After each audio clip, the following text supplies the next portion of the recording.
Okay, so I'm going to start reading A Long Walk to Water by Linda Sue Park. And if you're doing the sketch notes, you probably want to start with maybe a quick drawing of just the shape of Africa, which it kind of looks like this. Like a little pointy thing that comes up, okay? So I'm not very good at drawing, but you know, and I would put like a little spot there, you know, Sudan. And he started somewhere in here in the Sudan, okay? And there's two different time periods that you want to follow. There's two characters. There's a guy named Salva, and then there's a girl named Nya, okay? And what you'll find is that the times are quite different. So I'm just putting it on here so you can keep track of that. Salva, everything starts in 2008, and for Nya, it starts in 1985. So if you're going to be doing sketch notes, I would somehow, you know, do little arrows and try to keep two different things happening of what's going on in the story. So it starts with Nya.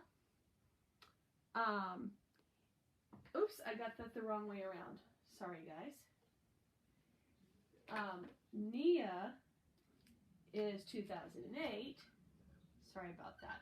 Salva is 1985. Okay, got to get that right. That's very important. Okay, so here we go. Chapter 1, Southern Sudan, 2008.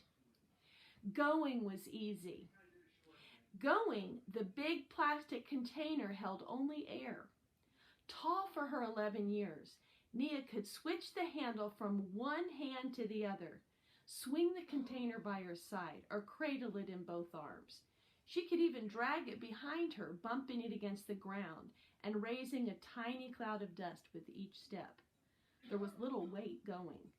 There was only heat, the sun already baking the air, even though it was long before noon. It would take her half the morning if she didn't stop on the way. Heat, time, and thorns. Okay, so for my picture for Nya, I'm going to just show a girl. You know, I'm just going to do that because I'm not very good. I'm going to show her carrying a thing for water here, okay? And I'm going to show the sun kind of beating down on her, and I'm going to show like thorns, okay, that she has to walk around. Okay, 1985. Salva sat cross-legged on the bench. He kept his head turned toward the front, hands folded, back perfectly straight. Everything about him was paying attention to the teacher. Everything except his eyes and his mind. His eyes kept flicking toward the window through which he could see the road home. Just a little while longer, a few minutes more, and he would be walking on that road. The teacher droned on with the lesson about the Arabic language. Salva spoke the language of his Dinka tribe at home, but in school he learned Arabic, the official language of the Sudanese government, far away to the north. 11 years old on his last birthday, Salva was a good student. He already knew the lesson, which was why he was letting his mind wander down the road ahead of his body. Salva was well aware of how lucky he was to be able to go to school. He could not attend the entire year because during the dry season, his family moved away from their village. But during the rainy season, he could walk to the school, which was only half an hour from his home. Salva's father was a successful man. He owned many head of cattle and worked at their village's judge, as the village's judge, an honored, respected position.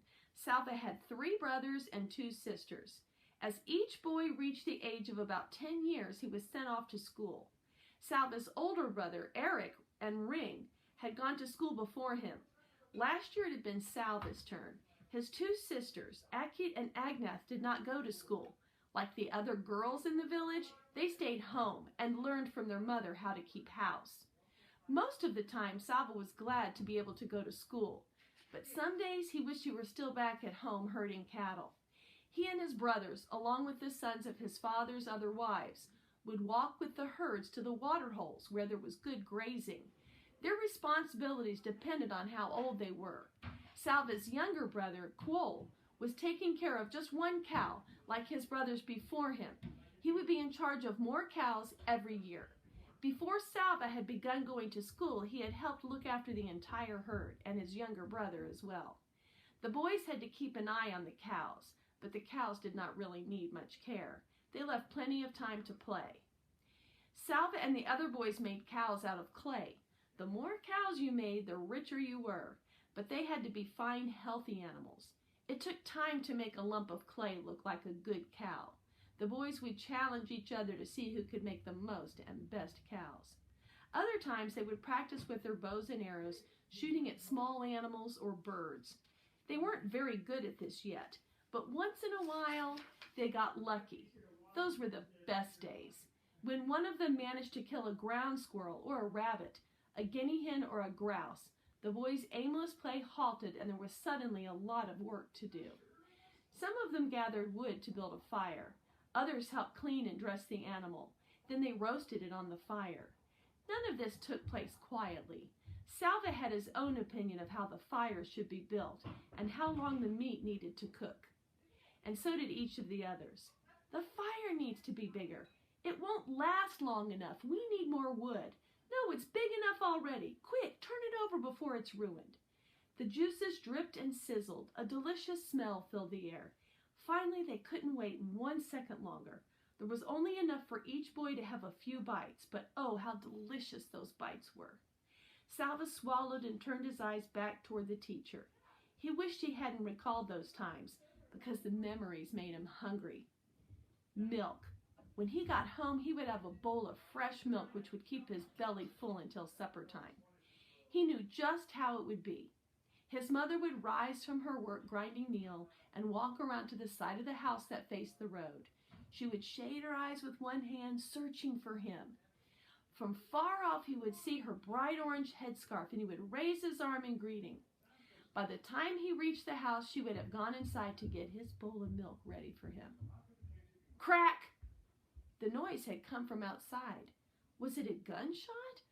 Or just a car backfiring? The teacher stopped talking for a moment. Every head in the room turned toward the window. Nothing. Silence.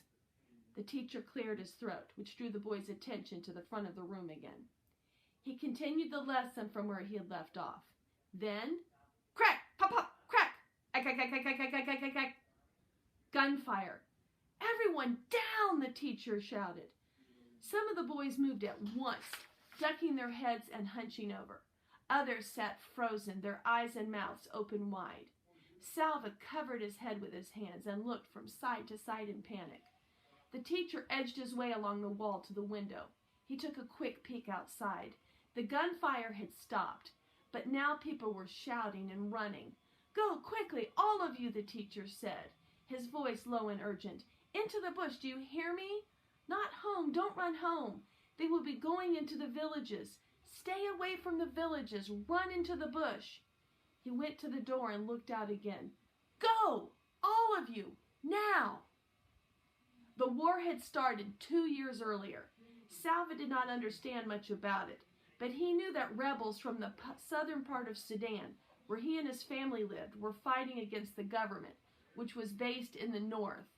Most of the people who lived in the north were Muslim, and the government wanted all of Sudan to become a Muslim country, a place where the beliefs of Islam were followed. But the people in the south were of different religions and did not want to be forced to practice Islam. They began fighting for independence from the north. The fighting was scattered all around southern Sudan, and now the war had come to where Salva lived. The boys scrambled to their feet. Some of them were crying. The teacher began hurrying the students out the door. Salva was near the end of the line. He felt his heart beating so hard that its pulse pounded in his throat and ears.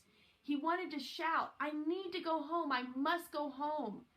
But the words were blocked by the wild thumping in his throat. When he got to the door, he looked out. Everyone was running. Men, children, women carrying babies. The air was full of dust that had been kicked up by all those running feet. Some of the men were shouting and waving guns. Salva saw all this with one glance. Then he was running too, running as hard as he could into the bush, away from home.